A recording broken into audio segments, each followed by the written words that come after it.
வணக்கம் நண்பர்களே, விஜயபிரயாக் பேசுகிறேன். பிஸ்னஸில் எப்படி ஜெயிக்கிறது, மிகப்பெரிய பணக்காரனா கோடீஸ்வரனா மாறுறது அப்படின்றத நம்ம பார்த்துட்டு இருக்கோம். இதற்கு முன்னாடி நான் ஒரு டிப் சொல்லியிருந்தேன், அதை நீங்கள் ஃபாலோ பண்ணிவிட்டு இந்த டிப்பை கேளுங்க. அப்படி இல்லை அப்படின்னா இந்த வீடியோவுடைய டிஸ்கிரிப்ஷனில் அந்த லிங்க் இருக்குது, அதை முதல்ல கேட்டுட்டு நோட்ஸ் எடுத்துகிட்டு அதுக்கப்புறம் இந்த வீடியோவை பாருங்கள். ஒரு 5 விஷயம் நான் சொல்வேன். எனக்கு ஆல்ரெடி 600க்கும் மேற்பட்ட உலகளாவிய கிளைண்ட்ஸ் இருக்காங்க, குளோபல் கிளைண்ட்ஸ், ரைட்? எதற்கு இந்த வார்த்தையை நான் யூஸ் பண்ணுறேன் அப்படின்னா, ஒவ்வொரு நாட்டு கல்ச்சரும், எக்கனாமியும், ஃபினான்ஸும், அது இந்த கார்பரேட் ஸ்ட்ரக்சரும், அதுக்கான ரூல்ஸும், மெயினாக ஃபார்மேஷன்ஸும் ரொம்பவே டிஃப்ரெண்ட்டாக இருக்கும். நீங்கள் ஒரு சென்னையில் ஒரு கம்பெனி ஆரம்பிக்கிறதுக்கும் பாம்பேயில் ஒரு கம்பெனி ஆரம்பிக்கிறதுக்கும் வித்தியாசம் இருக்குது. பட் அந்த கல்ச்சர், அந்த லாங்குவேஜ் டிஃப்ரென்ஸு, அந்த ஏரியா, அந்த ஜேர்னரே வேறு மாதிரி இருக்கும். பட் அதையும் தாண்டி இப்போ வந்து ஒரு ஃப்ரான்ஸில், ஒரு பாரிஸில் போய் ஒரு பிஸ்னஸை நம்ம வந்து ஆரம்பிக்கிறோம்னு வச்சுக்கோங்க. அதுக்கு என்னென்ன விஷயங்கள் பண்ணணும், இது மாதிரி நான் பண்ணி என்ன ஆச்சு அப்படின்னா, ஆரம்பத்தில் ரொம்ப ரொம்ப கஷ்டப்பட்டிருக்கேன். இனிஷியல் ஸ்டேஜில் நிறைய நாட்டுடைய சட்டங்கள் வந்து ஆங்கிலத்திலே இருக்குது.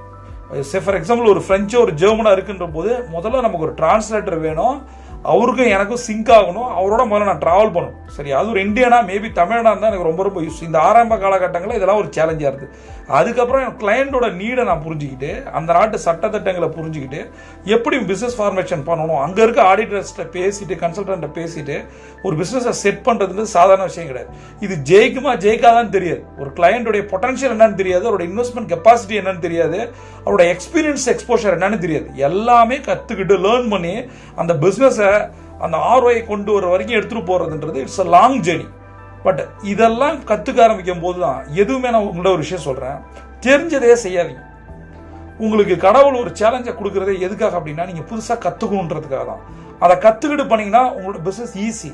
நான் ரொம்ப ஆரம்பத்தில் ரொம்ப ஸ்ட்ரகிள் பண்ணியிருக்கேன், இது தேவையே இல்லையேன்னு தோணிருக்கு. அப்போ நான் ஒரு விஷயத்தை நினைப்பேன், எப்பயும் நான் வந்து 2 விஷயம் நான் சொல்லியிருப்பேன். என்னோட பல வீடியோகளில் கேட்டிருப்பீங்க. நான் காலேஜ் படிக்கும்போது என்னோட ரூமில் வந்து 2 வாக்கியங்களை ஒட்டி வச்சுருப்பேன். ஒன்று தமிழ், இன்னொன்று இங்கிலீஷு. தமிழில் வந்து வீழ்வது வெட்கம் அல்ல, வீழ்ந்து கிடப்பது தான் வெட்கம். இது எனக்கு ரொம்ப பிடிச்ச டயலாக். இது சரி, தவறுறது இயல்பு தான். சரி, ஒரு பால் ஸ்டிக் பறந்துச்சுன்னா அதோட விட்டுற முடியாது, ரைட்? நம்ம நிற்க தான் போகிறோம். 2வது, you never know what I can become. உனக்கு தெரியாத நான் என்னவா போகிறேன், அதனால் முன்னாடி இருக்கேன், எதை பற்றி பேசினா அதை பற்றி கவலையப்படாதீங்க, ரைட்? அப்போ ஒவ்வொரு தடவையும் நான் போகும்போது விட்டுறலாமா, விட்டுறது ரொம்ப ரொம்ப ஈஸி, கிவ் அப் பண்ணுறது ரொம்ப ரொம்ப ஈஸி, வேணான்னு சொல்றது ரொம்ப ரொம்ப ஈஸி, வேணும்னு சொல்றது தான் கஷ்டம். நம்ம நம்பி ஒருத்தன் வந்துட்டான், அவனை ஜெயிக்க வைக்கணுன்றது நமக்காக இல்லாமல், அவன் கொடுக்குற காசுக்காக இல்லாமல், உண்மையாலுமே அதை ட்ரை பண்ணி சக்ஸஸ் பண்ணும்போது, ஈவன் $1 மொதல் ப்ராஃபிட் எடுக்கும்போது அதில் வர்ற சந்தோஷம் இருக்கு பாருங்க. ஒரு செடியோட ஒரு ரஜோப்பம் மாதிரி தான் இல்லை, அதுக்கு நிறைய குழந்தைங்க கஷ்டப்பட்டு தண்ணி ஊற்றி ஏதோ பண்ணி திடீர்னு ஒரு நாள் அந்த ஒரு பட்டு வரும் பாருங்க, பட்டை விட அது பூ மலர்ந்து நிற்கும் பாருங்க, அதுதான் பிஸ்னஸ். புரியுதா? அந்த அந்த அந்த பூ வர்ற வரைக்கும் நீங்கள் சரியாக ப்ராப்பராக பண்ணிங்களா, அதான் அந்த அந்த அந்த பூ தான் வந்து ப்ராஃபிட்னு வச்சுக்கோம். சரி, இனிஷியல் $1. ஒருவேளை நீங்கள் ரோஜா தோட்டமே போடலாம், 500 ஏக்கரில் ரோஜா தோட்டம் போடலாம். பட் அதுக்கு ஆரம்ப விதை ஒரே ஒரு ரோஜா பூ, அது கொடுக்குற சந்தோஷம். அது மாதிரி தான் என்னோட பிஸ்னஸ் ஜேர்னியை நான் ஆரம்பித்தேன் என்னோட கிளைண்ட்ஸோட. பட் அதை நான் படிக்கும்போது, இன்ட்ராக்ட் பண்ணும்போது, அந்த லாங்குவேஜ் பேரியரை தாண்டி அங்கே இருக்கிற எக்கனாமியை புரிஞ்சுக்கிட்டு நான் கிளைண்ட்டை ஒரு 25 கொஸ்டின் கேட்பேன். முதல்ல நான் வந்து ஸ்க்ரீன் பண்ணுவேன், உன்னால் இதை பண்ண முடியுமா? சரி, ஃபார் எக்ஸாம்பிள், ஒரு கண்ட்ரியில் நாங்கள் வந்து ஒரு சாக்லேட் ஃபேக்ட்ரி பண்ணுறதா இருந்தார், ஒரு தமிழர் பண்ணுறதா இருந்தார், ரைட்? அதுக்கு வந்து நான் ஒரு ஸ்க்ரீனிங் கேட்டேன். இதை வந்து நான் பிஸ்னஸ் வாரியர் மாதிரி ட்ரைனிங்கில், பிஸ்னஸ் எம்பையர் மாதிரி ட்ரைனிங்கில் சொல்லி தரும்போது 99.99 கிடையாது, 100 பேருமே அதை பண்ணிக்க மாட்டாங்க. ஏன் தெரியுமா? ஒரு பிஸ்னஸ் ஆரம்பிக்கணும்னா 25 கேள்விகள் என்ன, அதை எத்தனை ஃபுல்ஃபில் பண்ணால் பிஸ்னஸ் ஆரம்பிக்கணும்னு தெரியாது. நமக்கு தோன்றுச்சு, ஆரம்பிச்சிட்டேன், எங்கள் அப்பா அம்மா சொன்னாங்க ஆரம்பிச்சிட்டேன், என்னோட ஃபோர்ஃபாதர் பிஸ்னஸ் ஆரம்பிச்சிட்டேன், தொடர்ச்சியாக நான் பண்ணுறேன், ப்ளஸ் என் ஃப்ரெண்டு சொன்னார், என்னோட ரிலேட்டிவ் சொன்னார், நான் அடிமையாக இருக்கக்கூடாது, பல காரணங்கள் இருக்கும். ஒன்றே ஒன்று தான் இருக்குது. முதல்ல ஒரு எக்ஸாம் எழுதி நீங்கள் வந்து ஒரு சரியான டாக்டரா, அதுக்கு இத்தனை படிப்புகள் இருக்குல்ல, ஒரு இன்ஜினியரா எத்தனை படிப்புகள், ஒரு ஆர்கிடெக்டர், ஆடிட்டர், இவ்வளோ படிப்புகள். பிஸ்னஸ் ஜஸ்ட் லைக் தட் நம்ம ஆரம்பிச்சிருது ரொம்ப ரொம்ப தப்பு. சரி, உங்களை ஸ்க்ரீன் பண்ணி பாருங்கள், உங்களுக்கு அந்த ஸ்டஃப் இருக்கா.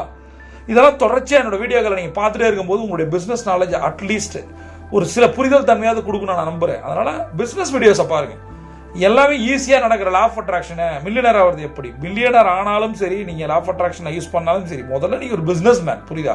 ஒரு பிஸ்னஸ் மேன் தான் law of attraction technique use பண்ணணும், மில்லியனர் சீக்ரெட்ஸை யூஸ் பண்ணணும். அதை விட்டுட்டு நீங்கள் மில்லியனர் சீக்ரெட்ஸை யூஸ் பண்ணால் நீங்கள் மில்லியனர் ஆக முடியாது. லா ஆஃப் அட்ராக்ஷனை யூஸ் பண்ணால் நீங்கள் அதை வச்சு நீங்கள் மிகப்பெரிய பணக்காரன் ஆக முடியாது. அதெல்லாம் ஒரு பிஸ்னஸ்க்கு வந்து ஒரு கேட்டலிஸ்ட், உங்களோட ரிலேஷன்ஷிப்க்கு ஒரு கேட்டலிஸ்ட், உங்கள் ஹெல்த்துக்கு ஒரு கேட்டலிஸ்ட். புரியுதா? அதனால் இன்னைக்கு நான் மிக முக்கியமான ஒரு 5 விஷயத்த சொல்லித்தரேன். முதல்ல, மார்க்கெட் ஃபிட் ப்ராடக்ட். இந்த வேர்டு மறந்துடாதீங்க, ரைட்? இந்த word is very important word. Market fit product. மார்க்கெட்டுக்கு தேவையான ப்ராடக்ட்டை நீங்கள் கொடுக்குறீங்களா? Straight forward question. இது தேவையா தேவையில்லையா? உங்களுடைய டேலண்ட்டை காட்டுறதுக்கு, உங்களோட அறிவுத்தன்மையை காட்டுறதுக்குலாம் இங்கே இல்லை. நீ உங்களுக்கு பிடிச்ச உங்களோட அறிவு காட்டுறதுக்கு படம் எடுத்தீங்கன்னா எங்களுக்கு புரியாது, நம்ம பார்க்க மாட்டோம், அவ்வளோதான், லாஸ் ஆகிடும். புரியுதா? எங்களுக்கு என்ன புரியுது? பட் எங்களோட லெவலை அடுத்த லெவலுக்கு கொண்டு போகிற மாதிரி ஒரு சில பரிச்சார்த்த முயற்சிகளை எல்லாருமே வரவேற்கிறாங்க. அது நம்பர் ரொம்ப ரொம்ப கம்மி. நம்ம ஏதோ ஒரு புதுசாக இனோவேட்டாக பண்ணும்போது மேபி ஃபெயிலியர் ஆகுது வாய்ப்பு இருக்குது. நான் கேட்குறேன், இப்போ நீங்கள் மைண்டில் யோசிச்சிருக்க ஒரு ப்ராடக்ட், இப்போ யோசிச்சிங்களேன், கண்ண மூடி உட்காருங்க, வீடியோவை பாஸ் பண்ணுங்கள். இப்போ ஒரு 1 லட்ச ரூபா இருந்தால் என்ன பிஸ்னஸ் நீங்கள் ஆரம்பிப்பீங்க? அதை எழுதுங்க, யோசிச்சுட்டு அதை எழுதுங்க. ஏன் இது முக்கியம்? உடனே எழுதுறது ஒரு சாஃப்ட்வேர் கம்பெனி, ஒரு ஆட்டோமொபைல் கம்பெனி, ஒரு டெக்ஸ்டைல் கம்பெனி, ஒரு crypto currency investment, share market, எது வேணா, ரியல் எஸ்டேட், இன்சூரன்ஸ், எது வேணா. ஏன்? இந்த கேள்வி ரொம்ப ரொம்ப முக்கியம். எதற்காக 1 லட்சம் கொடுத்தா நீங்க ஆரம்பிப்பீங்க? சரி, 1 லட்சத்துல ஆரம்பிக்க முடியுமா? சரி, செகண்ட் ஆப்ஷன் நான் தரேன். 10 லட்ச ரூபா உங்கள்கிட்ட இப்ப இருந்துச்சு அப்படின்னா என்ன பிசினஸ் நீங்க ஆரம்பிப்பீங்க? ஏன்? உங்கள்கிட்ட 1 கோடி ரூபா இருந்துச்சுன்னா எந்த பிசினஸ் ஆரம்பிப்பீங்க? ஏன்? உங்கள்கிட்ட 10 கோடி இருந்துச்சுன்னா எந்த பிசினஸ் ஆரம்பிப்பீங்க? ஏன்? உங்கள்கிட்ட 100 கோடி இருந்துச்சுன்னா எந்த பிசினஸ் ஆரம்பிப்பீங்க? ஏன்? இதை மனசாட்சியோட நான் சொல்றேன், தயவு செய்து அண்டர்லைன் தி வேர்ட், ரைட்? மனசாட்சியோட இந்த 5 கேள்விக்கு பதில் எழுதி பார்ப்போம். ஏன் ஏன் ஏன்? இதை எழுதி முடிச்சோடனே நான் சொல்றேன் பாருங்க, இதை என் வாய்ஸை கேட்காதீங்க, பாஸ் பண்ணுங்க, முதல்ல எழுதிட்டு கேளுங்க, அப்பதான் ஒரு ஆன்சர் நான் சொல்லுவேன். சரியா? உட்காந்து யோசிங்க, என்னென்ன பிசினஸ் பண்ணலாம், எவ்வளவு பணம் தான் என்ன பண்ணலாம், அதை எழுதுங்க, நோட் டு டைரி. ஏன்னா அதுக்கப்புறம் நீங்க மாற்ற முடியாது. இப்போ நான் ஆன்சர் சொல்றேன், ரைட்? உங்களுக்கு 100 கோடியில் இப்போ நான் சொல்றேன் பாருங்க, இதில் 99.99 பேருக்கு நான் சொல்றேன், 100 கோடிக்கு என்ன பிசினஸ் ஆரம்பிக்கிறதே தெரியாது. கரெக்டா இல்லையா? Even 10 crores, 1 crore. ஏன்னா நம்மளுடைய மைண்ட் கெப்பாசிட்டி அவ்வளவுதான். என்னைக்குமே நம்ம 100 கோடி யோசிச்சதே இல்லை. அதனால 100 கோடிக்கு என்ன பிசினஸ் ப்ரோட்டோடைப், என்ன பிளான் பண்ணணும்னு தெரியல. கரெக்டா?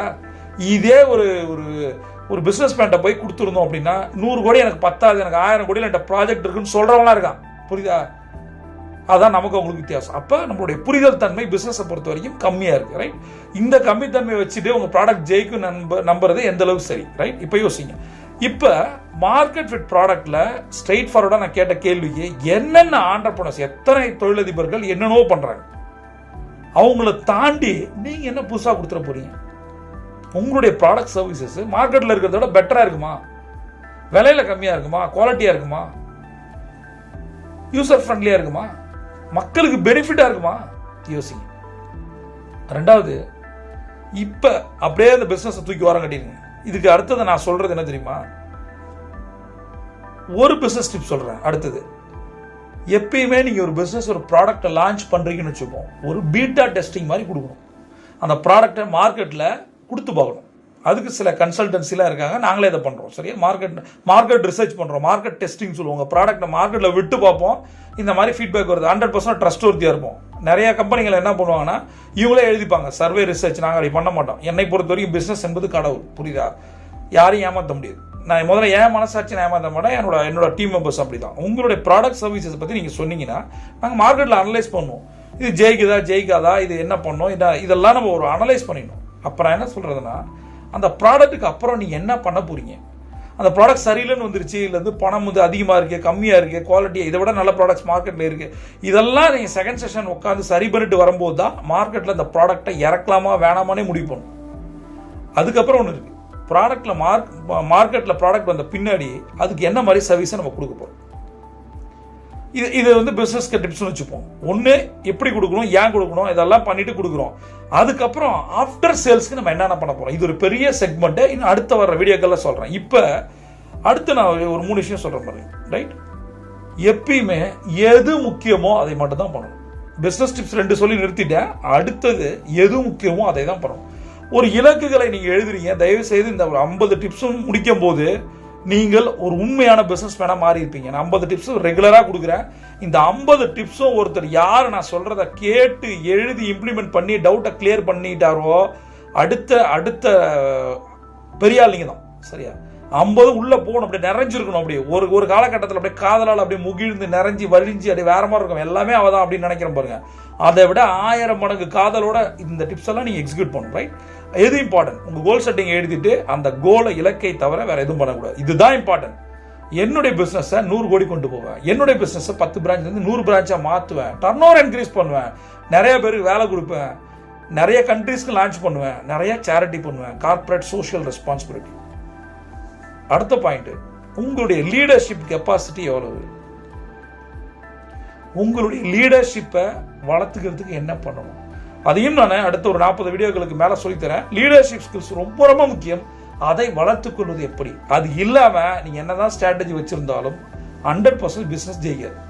அப்போ ஒவ்வொரு துறைக்கும் ஏற்ற மாதிரி சில பிஸ்னஸ் ஸ்ட்ராட்டஜிஸ் இருக்குது. பேசிக்காக லீடர்ஷிப் ஸ்ட்ராட்டஜிஸ் அதை ஒவ்வொன்றா சொல்லித்தரேன். அதில் ஒரு 25 பாயிண்ட் இருக்குது லீடர்ஷிப்பில். அந்த 25 பாயிண்ட்டையும் உள்ளே கொண்டு வரணும். ஒரு பக்கம் பிஸ்னஸ் ஸ்ட்ராட்டஜி கற்றுக்கிட்டே இருக்கணும், ரெண்டாவது வந்து லீடர்ஷிப் ஸ்கில்ஸை கற்றுக்கிட்டே ஏற்றிக்கிட்டே இருக்கணும். ஒன்று வேற ஒரு கிளிம்ஸ் நான் கொடுக்குறேன். நெகோசியேஷன் ஸ்கில்ஸ் ரொம்ப ரொம்ப முக்கியம் பிஸ்னஸில். லீடர்ஷிப் ஸ்கில்ஸில் ரொம்ப முக்கியம் நெகோசியேஷன்.